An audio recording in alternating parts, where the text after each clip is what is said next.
Good evening.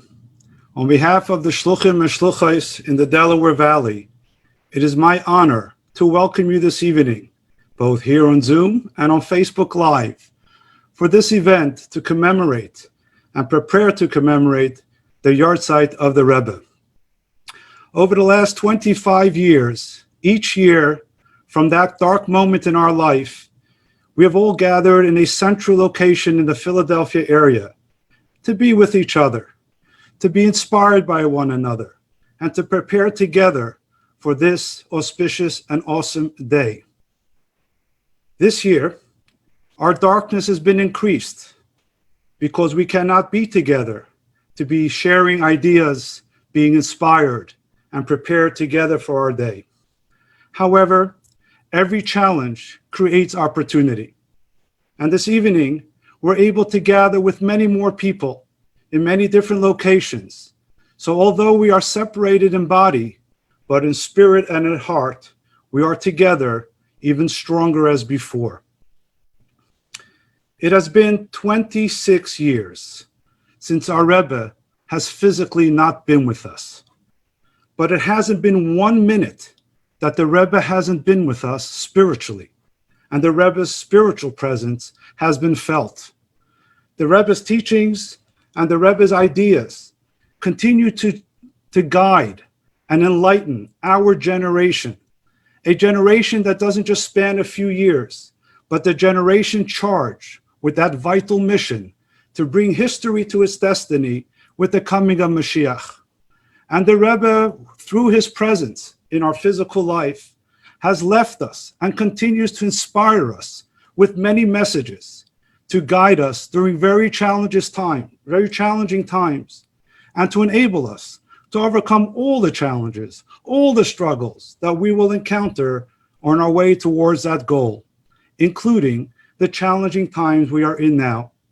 Today's challenges are beyond just the pandemic that the whole world is experiencing. A greater challenge is a lack of clarity, of spiritual direction in how to deal with this challenge. The Rebbe has left us guidance for this time as well. The Rebbe's teachings inspire us how to meet this challenge and to overcome and break through to the light that stands on the other side. The theme of today's event is meeting the challenge in light of the Rebbe's teaching. And hopefully, by the end of this event, you will be inspired. You will have heard messages that help you strengthen yourself to hear, absorb that idea, so it can give you and all of us the guiding light that we so desperately need during these times. We begin the program with song and prayer. In Hasidic teachings, we're taught that as important as ideas are, as important as the messages of Hasidus is, as important as learning Hasidic teachings is the power of a nigun, of a song. For the nigun opens up your heart, stirs your soul, so that the ideas that are planted in your mind can find nourishment and flourish properly to offer the spiritual comfort and guidance that we all seek. We have invited a star Hasidic singer who's not just a singer, but sings with a geschmack, sings with warmth, Eli Marcus, who will lead us in a few of the Rebbe's nigunim, not just plain Hasidic nigunim, but nigunim that the Rebbe taught, that the Rebbe himself sang together with us during very challenging times in the past, and will open our hearts now as we go through these times as well.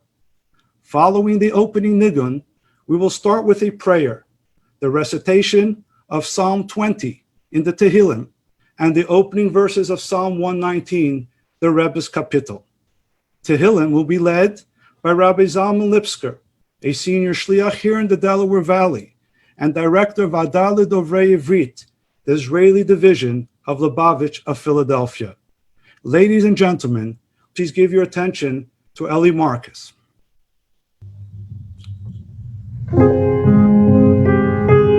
Good evening, ladies and gentlemen. It's an honor and a pleasure to be with you. Share with you a couple of nigunim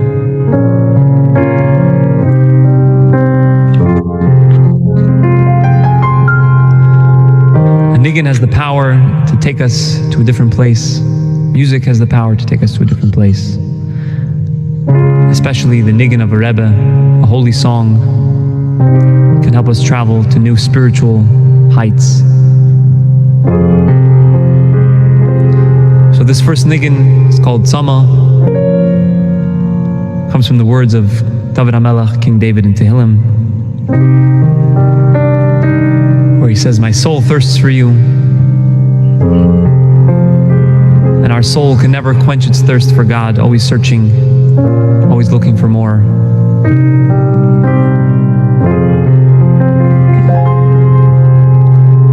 Tzama lecho nafshi, kama lecho b'sori,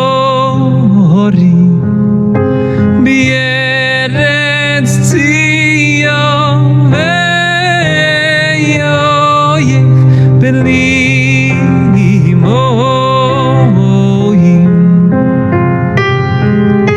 Tiramam, mamam, tiramam, mamam, oh, ilaro, ilaro, amamayo. Tiramam, mamam, tiramam, mamam, oh, ilaro, ilaro, amamayo. Kein ba kodesh chazi yesicho lirois uzecho uchevoidecho. We kein ba kodesh chazi yesicho lirois uzecho uchevoidecho. Kein ba kodesh chazi yesicho oy lirois uzecho uchevoidecho. Yamam mamam tiramam mamam tiro ilaro ilaro yamamam. Tiramam, mamam, tiramam, mamam, oh, ilaro, ilaro, amamayo.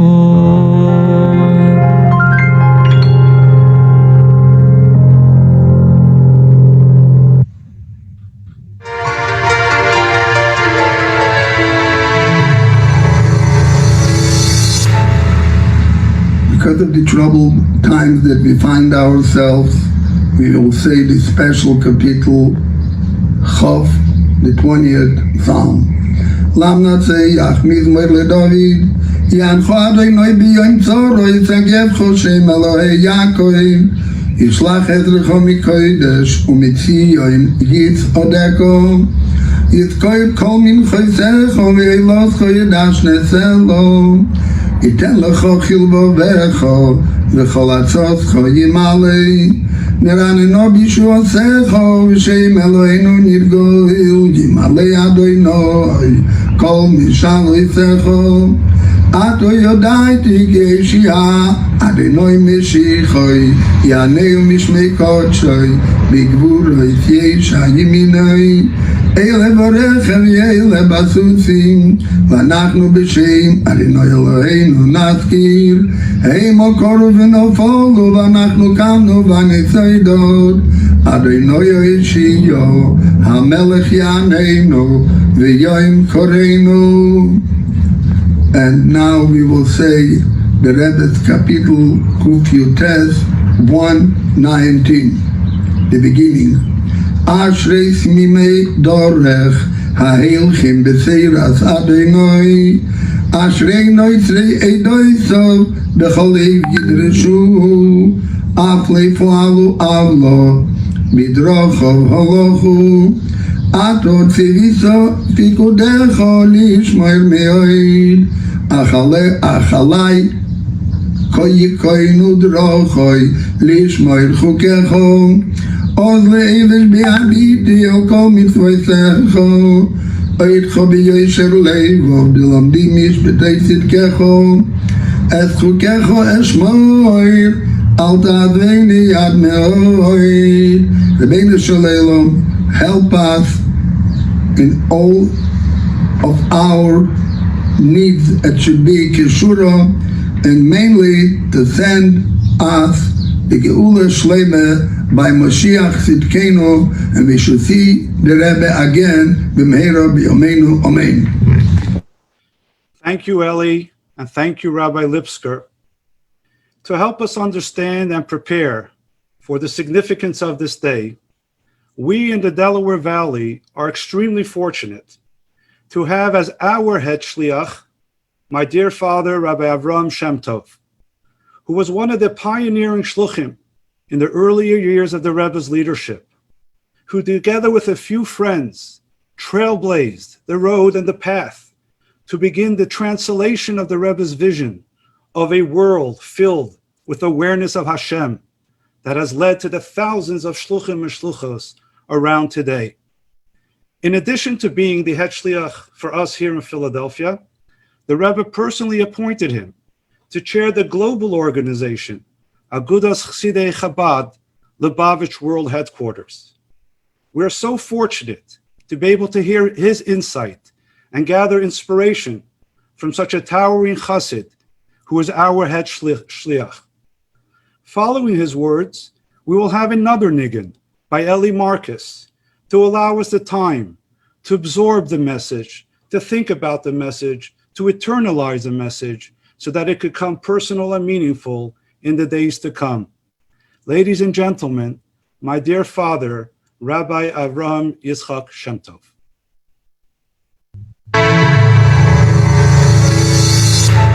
Good evening, dear colleagues, shluchim and shluchis, ladies and gentlemen. We have come here tonight together in preparation for the forthcoming marking of the Yortzeit of the Rebbe. The day of the Rebbe's passing into a higher level, which is called also Hilula. And when I'm sitting here with my friends here and those who are listening, it reminds me of the moment in which many years ago we first met. We were told and taught of our mission. And it didn't take long before we became a part of the mission. And at that time we were taught and we learned. Not everything a person is taught does he learn. We learn means that we absorbed it and our lives were set on this observation. Every one of us is a part of a totality, and at the same time a totality in itself, meaning simple. The destiny of our peoples are general, is a part of which we became when we grew up and were joining life. And there was here the Rebbe introduced on an unprecedented level that every one of us has a mission. We're not on our own, we're part of, and we have a mission. For some, the mission is in their own life, personal lives as they guide it. And for some, the mission is to share that which they have learned with other parts of that overall totality, with Jews throughout the world. And this was not limited to the school where we learn about it and then we graduate. The school of the Rebbe was a school that you learned and you never graduated, because the course was one that involved the entire existence of ours, dedicated to fulfillment of this message. To talk about it, to read about it is one thing, but to actually be a part of it and to see how this developed and was realized at such level, this was our privilege of growing up for the mission of the Shluchim.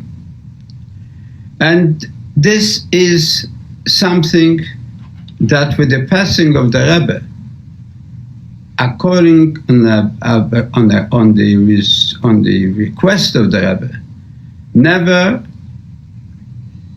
reduced. As the Rebbe wanted, it increased. And there is hardly a spot in the world where a result of this is not obvious at this moment. And therefore, there was never a need for this existence throughout the world as it is today, where unfortunately the negative disturbance has spread to all corners of the earth. That we find that at the same time, the positive has spread to all corners of the world. And while the world is looking for explanation and looking to share with it reason and message, this has been our mission of our lives. As you are aware here, and as my colleagues are aware throughout the world. The problem is enormous, unprecedented. The answer to this problem is also unprecedented. Never has there been an actual presence of a shliach of the Eibishter of God in person in every corner of the world. So, yes, we pray with everyone for the return of the world to a normal existence. But at the same time, we also have to remember that we are here to bring the message of the Rebbe, the encouragement of the Rebbe, to all the corners of the earth in which we have been sent and in which we are operating.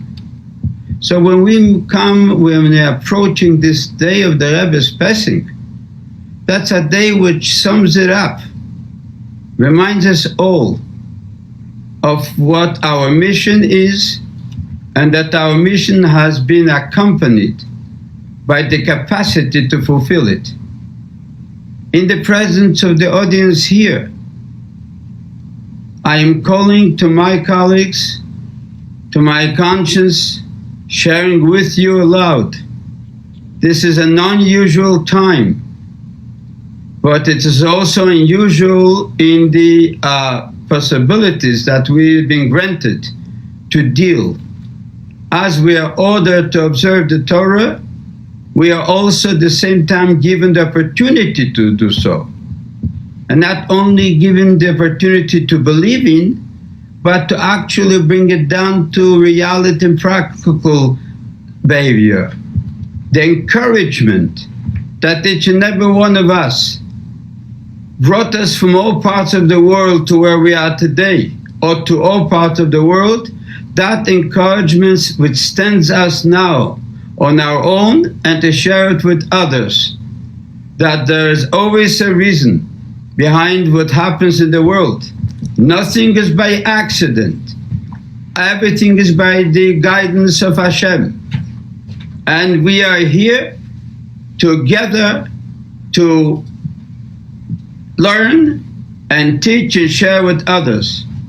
And together at this time, on behalf of all of us here and all of us throughout the world, turn to Hashem with our prayer for all of humanity, for the whole world, to utilize and be blessed with the ending of the suffering, the exposures, and to be able to take our recognition that the world is not on its own, and transfer it into our daily lives, and thereby exist and help others to exist in the spirit of the purpose for which we have come here.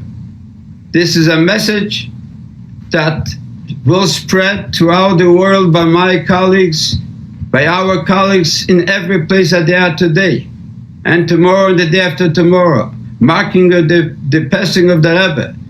The passing which is normally by every individual, a passing by him is an even more connection, because we are all suffering together. We are all exposed to the negative together without exception. That tells us that that which is available to us to help us through and to guide us through, enlighten us, is something that we have been entrusted and been empowered to bring it and share it with the world. And it is a message that the world will respond to. So all I can say together with you, we are approaching a very important moment in the marking of that day, which is this coming Thursday. But the marking of that day is not limited to Thursday. It's limited in every moment till then and from there on. We are here with a mission. All of us, every individual in the world, came down here not on their own. They have a mission, each one in their own way. And we have been taught and told of the mission. And the mission, as everything else that the Rebbe took from thought and from teaching into translated, transferred into reality. So we pray to Hashem that what happened in the negative sense till now should be turned into the positive. We will hopefully adapt as much possible to learn and improve and bring the message to others, but in the meantime, immediately, we should be spared the negative and we should be blessed with the positive. This is the message of us walking into the day when we mark the passing of the Rebbe. We are going to declare to the Rebbe, we are here fulfilling a mission, struggling and striving to fulfill the mission, where the entire Jewish people in the Jewish sense and all of humanity together to the fulfillment of the desire and the purpose of creation of this world by Hashem, and bring it to full redemption in every sense.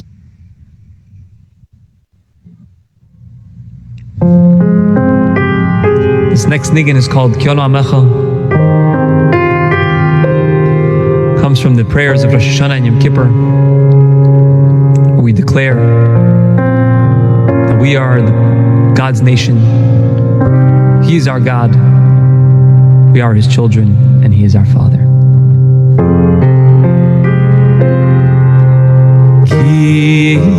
Kyonu Amecha Oivei Yato Elokeinu Oyonu Onecha Oivei Yato V'yinu Kyonu Amecha Oivei Yato Elokeinu Oyonu Vonecha Oivei Yato V'yinu Tirama Mama Yama Mama Tiro Yiram Yiram Yayam Tirama Mama Tirama Mama Tiro Yiram Yiram Yayam Oh yo Tira Yirahilam Tira Yilahiram Tira Yilama Yilama Yilama Yilam Tira Yira Yirama Yayam Tiro Yo Tira Yirahilam Tira Yilahiram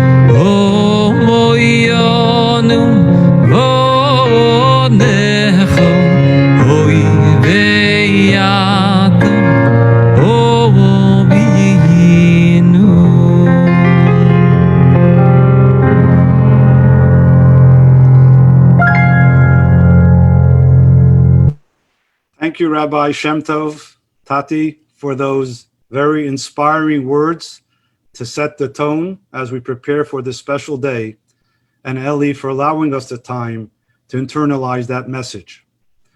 The name of this evening's program is 26 Minutes, 26 Voices. And the purpose of that is to hear the impact of the Rebbe, not only through the scholars, not only through the shluchim, but through the entire Jewish people. In the next segment, Meaningful Moments, we have chosen a sampling of the impact that the Rebbe has had on many Jews in the Delaware Valley, thousands, tens of thousands of Jews. Through either direct connection, people who have met the Rebbe or learned and studied his teachings. Others have encountered the Rebbe through the programs of the Chabad houses or through their interactions with the shluchim themselves.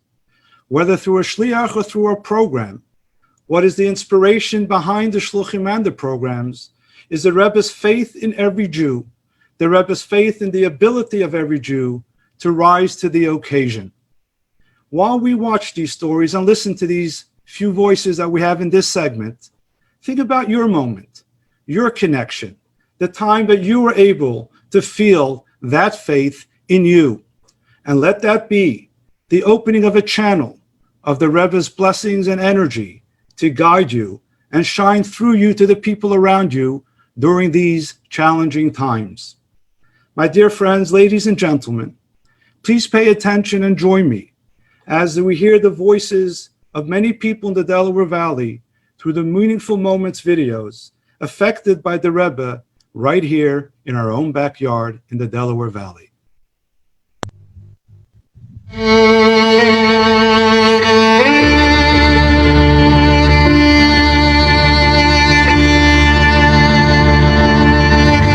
Certainly, the Rebbe's impact on world Jewry is immeasurable. For me personally, I think that the greatest impact his teachings have had on me is the unity of the Jewish family. I often wonder what I can still do. When I think about the Rebbe, I know I can do plenty. I guess one of the things that I love about the Rebbe is that he was such an amazing shepherd. It didn't matter how far a small little shepsela would wander, the Rebbe would go and find you and bring you back home safe and sound. My relationship with Chabad began in 1984. The birth of my daughter occurred instantaneously after a call to the Rebbe. Chabad on Campus and Friendship Circle have both had an incredibly powerful influence on our lives. The lessons are not only taught, but they are experienced in real time. As parents, we are so grateful for Chabad. It has brought meaning and purpose to all of us. And the two main things that I've taught is how to be part of a community and how to treat everybody with love and respect and just being part of a family. The Chabad family, there's nothing like it. Chabad has been a huge part of our lives, of our education, and how we're looking to raise our little one, Lev. Thank you, Chabad. Yeah, thank you, Chabad. I don't relay this encounter to many people. It was the Thursday before Rosh Hashanah 2012 at Lankenau Hospital, where I underwent open heart surgery to replace a failing aortic heart valve. Sunday afternoon, I hear a soft knock at my door, and a gentle voice asks if I am Mrs. Bellman. He identified himself, and this slight young chassid enters my room and asks me if I want to hear the shofar on this, the first day of Rosh Hashanah. I barely knew what world I was in post such profound heart surgery, but I told him that having survived the surgery, yes, I wanted to hear the shofar. Rabbi Altheim was able to identify the young man as a member of Chabad. Growing up in a Jewish community, sometimes you could take for granted how easy it is to practice your Judaism and express your Jewish identity. Thank God, because of work, I've been able to travel to some pretty far off places, and because of Chabad, there's always a shliach. No matter where I go in the world, whether it's Nepal, somewhere in Africa, there's always somebody there to help me practice my Judaism and express my particular Jewish identity. And coming to Philadelphia, I didn't know a lot of people in the city, and then I found Rabbi Gromitsky's Chabad house, and almost immediately it felt like I was part of the community, the Jewish community in Philadelphia. It really makes you feel like you're a part of something bigger and that you do really belong to a community. I really like Chabad Hebrew School because there's a lot of fun activities that help me learn a lot more about Judaism, and I really like the Olive Chant program because it's helped me learn a lot about reading Hebrew. Meeting Jews from all over the world led me to have such a strong bond with them. Because of these communities, I have a desire and commitment to make a positive difference. I have been fortunate to have Chabad in my life. When I first came here, Judaism did not mean so much to me, and I had a weak connection to it. My Chabad rabbi and Rebbetzin have inspired my Judaism with warmth and education. What makes the Shputzes so special is the enthusiasm and the energy with which they approach everything that they do for the community as part of the Chabad house. Their joy and their attitude of everything being positive and always working out for the best part of the expression, but is quite infectious. Right as I was graduating, my dad was diagnosed with cancer. And once Rabbi Halperin heard of this, he really put my family at such a high priority on his list. It's just the most beautiful thing. And although my dad did pass away, he was there every step of the way, and I'm really forever grateful.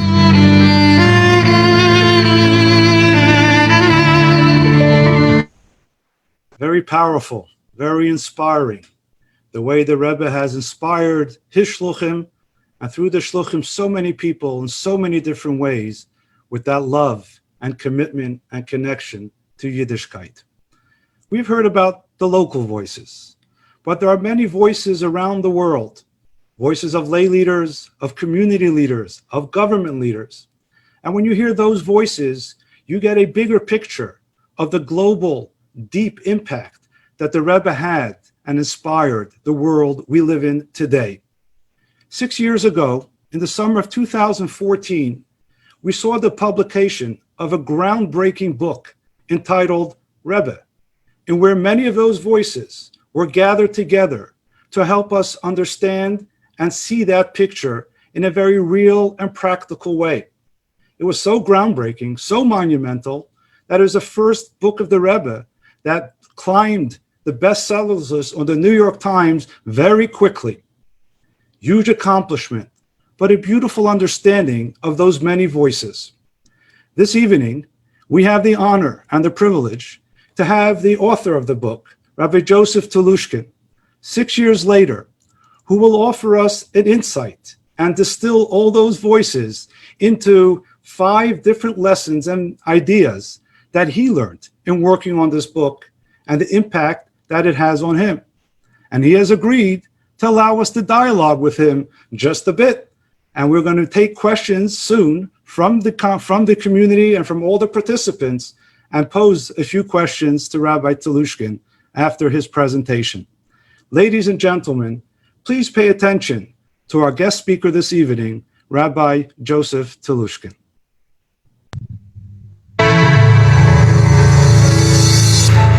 When I was first asked to speak about 5 teachings of the Rebbe that people can incorporate into their daily lives, I was pleased. It's something I've thought about a lot. I wrote about in my book on Rebbe. But then, when I was told I have also only 5 minutes to do these 5 teachings, I must admit I got a little intimidated. The only thing that gave me some chizuk, some strength, was the famous story in the Talmud where a non-Jew asks Hillel to define Judaism's essence while standing on one foot. Hillel does so and then adds to the man, Zil Gemar, now go and study. So on the presumption that you're all going to be people who are going to be studying a lot more about the Rebbe, I have the strength to try and give 5 teachings in the next 5 minutes. But I am going to move quickly. Number 1, empowering people and communicating leadership skills. When he was in his early 20s, Rabbi Jonathan Sacks, who was not yet a rabbi and became, of course, the very famous chief rabbi of England and a great Jewish scholar, met with the Rebbe, and in passing he said to the Rebbe, I recently found myself in a situation, And the Rebbe said to him, don't use those words, they're too passive. You placed yourself in a situation, because if you can place yourself in one situation, then you can place yourself in another situation. In other words, the Rebbe was always wanting to empower people, to not just see themselves as victims of circumstances. Applies to all of us. We don't just find ourselves in a situation, and when we are in a situation, what do we do to change that situation? Number two, the Rebbe was addicted to the use of positive language. People ask me, did something change in your life? Many things changed in my life because of writing this book on the Rebbe. But I'll tell you one word I don't use anymore. And believe me, if you're a writer, it's a very commonly used word. I stopped using the word deadline. The Rebbe didn't like that word, and with good reason. Look at the connotation, deadline. What did I start using instead? Due date. Due date connotes birth. Deadline connotes death. A man once met with the Rebbe complaining about his son and all the problems with his son and how disappointed he was in his son, and the son was not even particularly Jewishly involved anymore. And he said to the Rebbe, you know what they say, it's hard to be a Jew. The Rebbe said, do you often use that expression? And the man said, well, it is hard to be a Jew. And the Rebbe said, so why are you surprised then that your son isn't so enthusiastic about being Jewish? Why don't you try to say, it's good zu sein a Yid, it's good to be a Jew, and communicate an enthusiasm about Jewish life and Jewish living, and an enthusiasm that will inflame and excite you in your own life. 3, how to disagree without being disagreeable. A rabbi once wrote a letter to the Rebbe about a sharp disagreement he had with the Rebbe. And the Rebbe answered him and said, just remember, there are still 612 areas in which we agree. What was so central to the Rebbe's approach was the search for commonalities. What is one of the things that's having such a damaging impact on American life today, and in Israel too, is people focus always on differences. And differences become the most important issue suddenly. The Rebbe wanted to focus on commonality, and to boot, he never attacked people by name. The Rebbe's approach was he didn't speak about people. He spoke about shitot. He spoke about approaches. He spoke about issues. And you know how much easier it made then to reconcile with people, or to not even have to reconcile because you don't have a fight? Don't attack individuals. There is such a tendency in Jewish life, in American life, in Israeli life, to always focus on the differences, focus on the commonalities. And when you focus on the commonalities, you don't go around attacking individuals. You focus on areas where you can find agreement. There's a common expression in American life. I suspect many of you who are listening here, I'm going to ask you to fill in the last word. I'm going to start a sentence and I want you to fill in the last word. Anything worth doing is worth doing. What people then normally say is well. That's exactly what most of us learned from our parents. Anything worth doing is worth doing well. The Rebbe had a subtle difference. Anything worth doing is worth doing now. When Rabbi Shapsi Katz from South Africa in the late 70s came to the Rebbe, he was a prison chaplain, and the Rebbe urged him to allow the prisons in South Africa to allow the Jewish prisoners to light Hanukkah candles, which they couldn't do. And the Rebbe said, do you know how important it is for somebody who's in the darkness of a prison cell to have that light that comes out of the Hanukkah candles? He so moved Katz that Katz said he was going to do everything the following year to get the prisons to allow it, because now it was only a day before Hanukkah. So the Rebbe said, well, what about this year? He said, well, it's too late. The Rebbe said to him, why don't you call the head of the prisons? He was with the Rebbe in Brooklyn, so he would have to call South Africa. He said, it's the middle of the night. The Rebbe said, even better. If you call the head of the prisons in the middle of the night, he'll realize it must be something very important. The man didn't want to make the call. None of us would want to make such a call. But he did it. It was hard to not listen to the Rebbe when the Rebbe spoke in such a direct manner. And he succeeded. The man realized this rabbi was not normally a pest if he's calling in the middle of the night, because, as he said, a great rabbi has told me to do it. And he acceded to the request. And an order went out that morning that all Jews who wanted to light candles in any prison in South Africa should be permitted to do so. Think about it again in your own lives. You can incorporate this. Anything worth doing is worth doing now, be it a telephone call you know you should make, a meeting you know you should have. Do it now.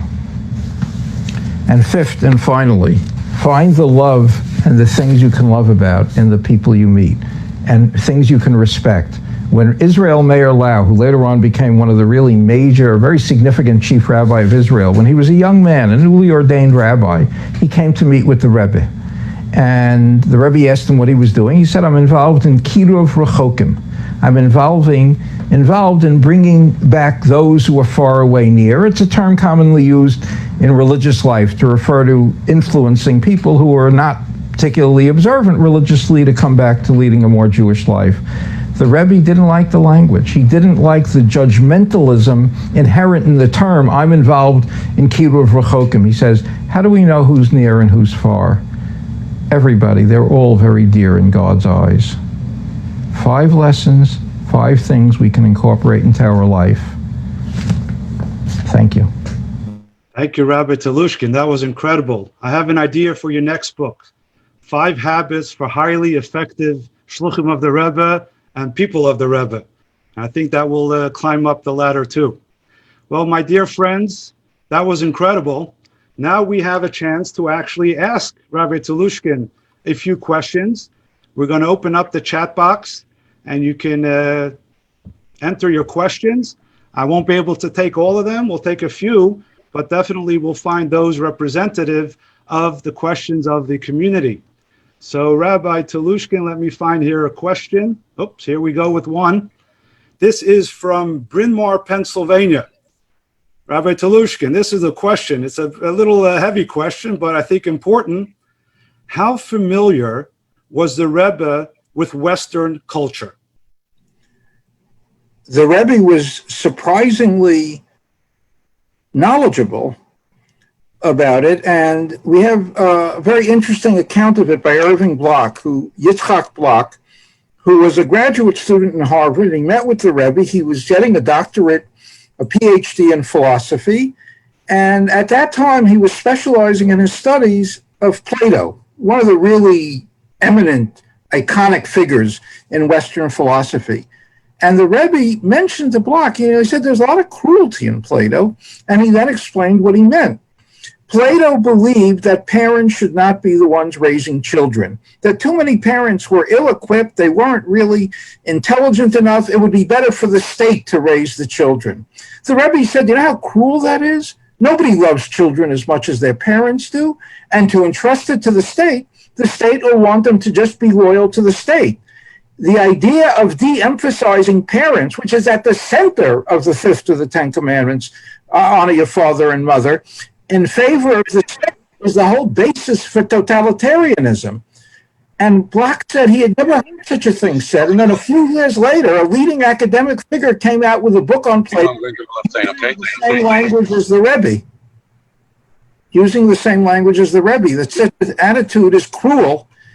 And it was just extraordinary. It's well known the Rebbe studied electrical engineering. He was a great ship engineer. But his knowledge so wide and all-encompassing. Thank you. That's very interesting. We have here a second question, and the second question actually comes from Percy, Pennsylvania. It's a Central Bucks. It's in my backyard. And this is a very interesting question. Did the Rebbe have much personal interaction with non-Jews? Let me repeat that. Did the Rebbe have much personal interaction with non-Jews? More than one would think, and he was very concerned with the non-Jewish world because he recognized that the United States offered an opportunity Jews didn't have in Eastern Europe. By and large, in Eastern Europe, nobody was particularly interested in hearing a Jewish approach on anything. The Rebbe thought America was fertile grounds. The Sheva Mitzvot B'nai Noach, the 7 laws of the children of Noah, the basic ethical principles. The Rebbe wrote letters, like any Rebbe might expect. He wrote letters to Ronald Reagan, and I found out from Gary Bauer, who was Reagan's advisor on domestic issues, that Reagan didn't just send back or some response written by one of his secretaries. He would take it up from the Oval Office to where he and his wife lived, and he would often come back the next morning with a handwritten letter. The Rebbe consulted with Shirley Chisholm, the first black woman elected to Congress in 19 68. She was a Southern racist at that time.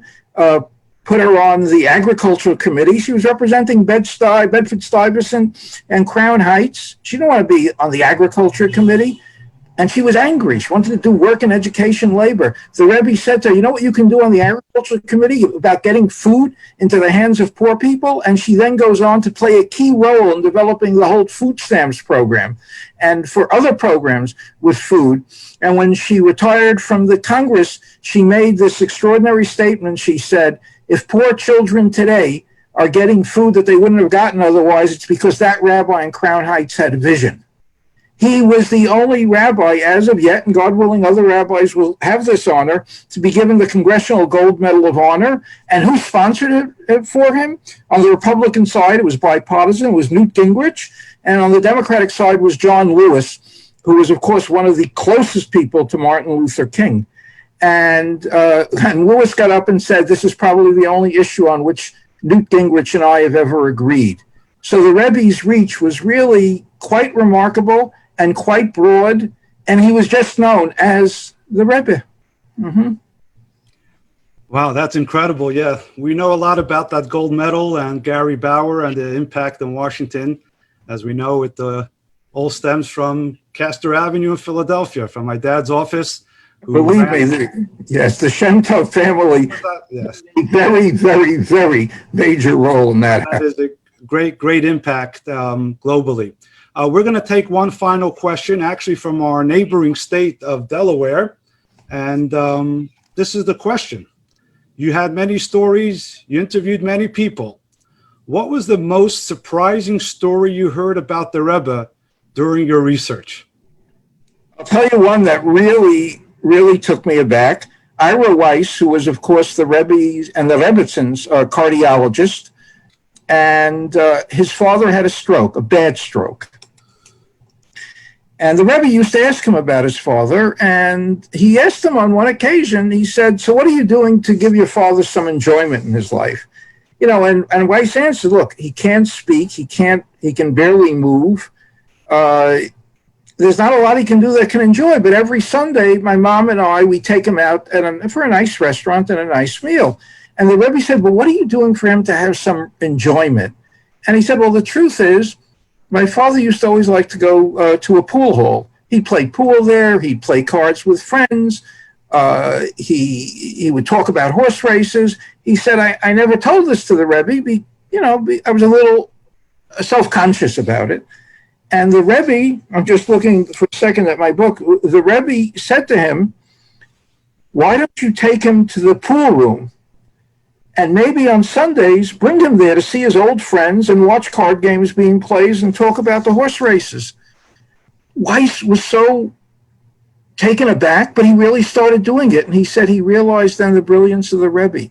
The Rebbe did for people what people needed at their situation. He had the remarkable ability to know what was appropriate to each person. And he said it added so much pleasure to his father's life.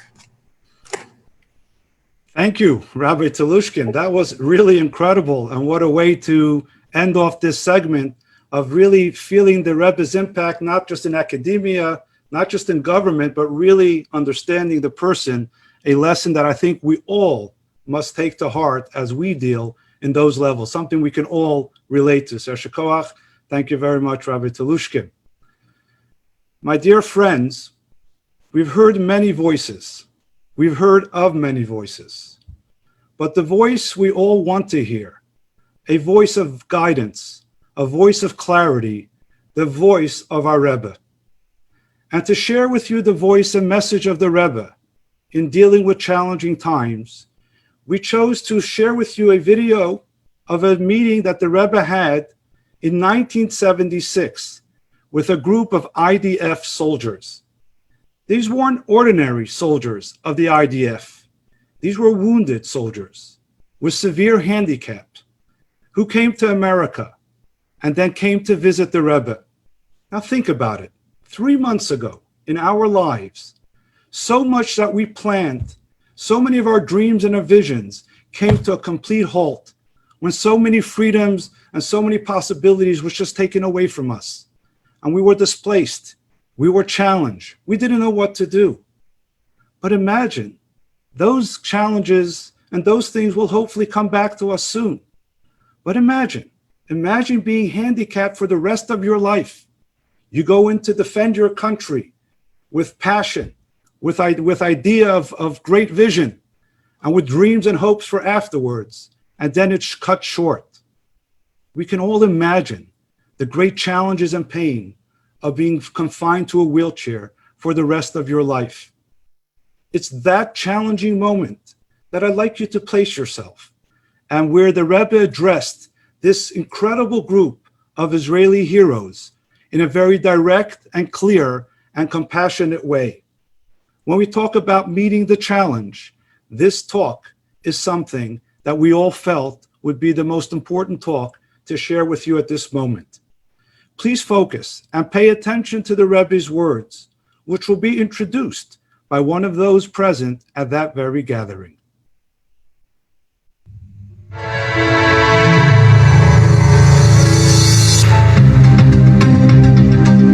Mr. Yosef Lautenberg was injured in the battle for Jerusalem during the War of Independence in 1948.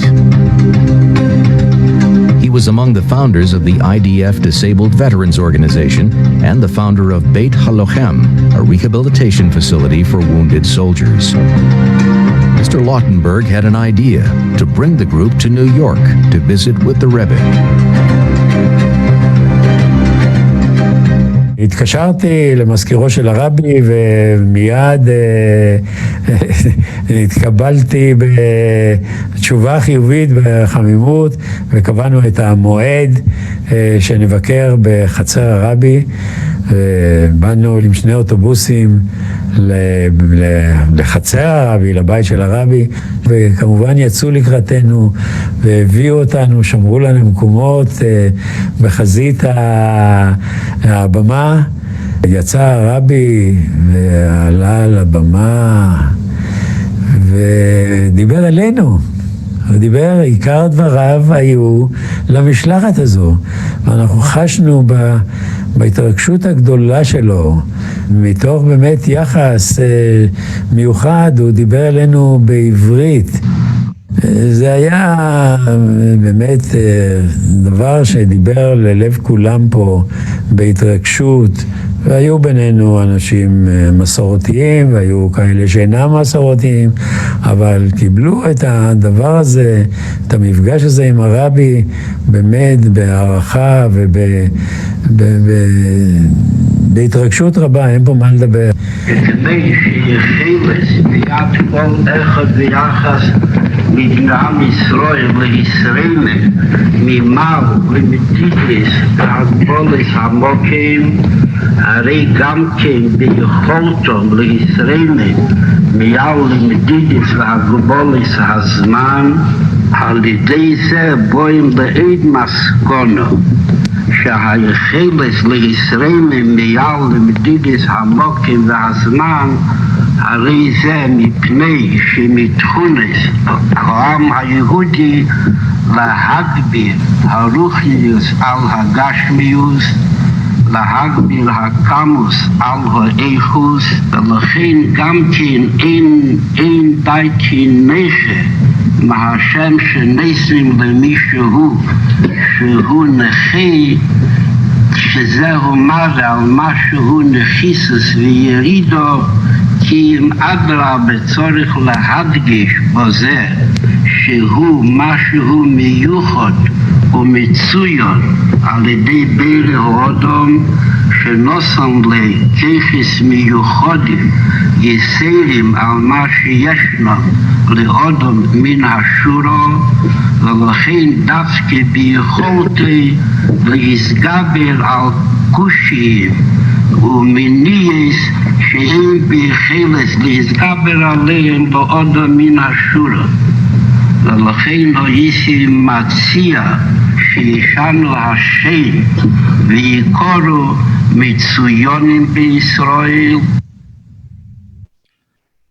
As we draw a close to this evening, we ask Eli Marcus to offer us one final niggin to allow us the time and the spiritual space to absorb this message and internalize this great inspiration that we just heard from the Rebbe. I present to you Eli Marcus and his final niggin for tonight. So this next niggin is called Anim Zmiris. The story is told that there was a chassid who sang this melody throughout the entire night after Yom Kippur, just feeling the holiness of the day. He just couldn't go home. He couldn't tear himself away from the holiness.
My dear friends, this evening we heard many voices, voices of great chassidim, voices of great scholars, and voices of ordinary people. Each one, how they were impacted by the Rebbe in their lives. We invite you to take these messages and inspiration and translate it into your own connection, into your own personal source of light, guiding you through these challenging times. And together, may we not only overcome our personal challenges, but the ultimate challenge as we pierce through this current darkness and find the light on the other side, the light we've all been waiting for, the light of Mashiach, the light of redemption, the light of this world, finding its purpose and ultimate perfection. And then when we find ourselves at that time, we will be reunited once again with all of our ancestors, along with the Rebbe, who we yearn for so much. And not just to take this as an inspiration, but to actually translate this into an action item. And therefore, we will transition to the second part of this evening, which are 10 different classes given by your local shluchim and shluchos. 10 different classes that will allow you to tap into a message that talks to your heart. Step 1, on the side in the chat, you can click on the link in the chat box or go to the website 26minutes26voices.com. Step 2, go to the bottom of the page and you'll see a menu of classes. You'll click on any class that you like, and a few moments after this program, you'll be able to join a mini course, not too long, but very powerful. Before we conclude and sign off, I'd like to say thank you. Thank you to a few individuals who made this evening happen. A group of shluchim got together and put all the effort and work into this. A group spearheaded by Rabbi Menachem Schmidt, a senior shliach here in Philadelphia, directing activities in Center City and on the campuses across the city of Philadelphia. I would also like to thank Rabbi David Weinbaum of 18 Productions, who did a fabulous job in bringing all of these things together. And I personally would like to thank all of you for giving me the opportunity to spend this time with you. I know I have been enlightened, I have been inspired, I have been encouraged, and I hope you are as well. Thank you and have a good night.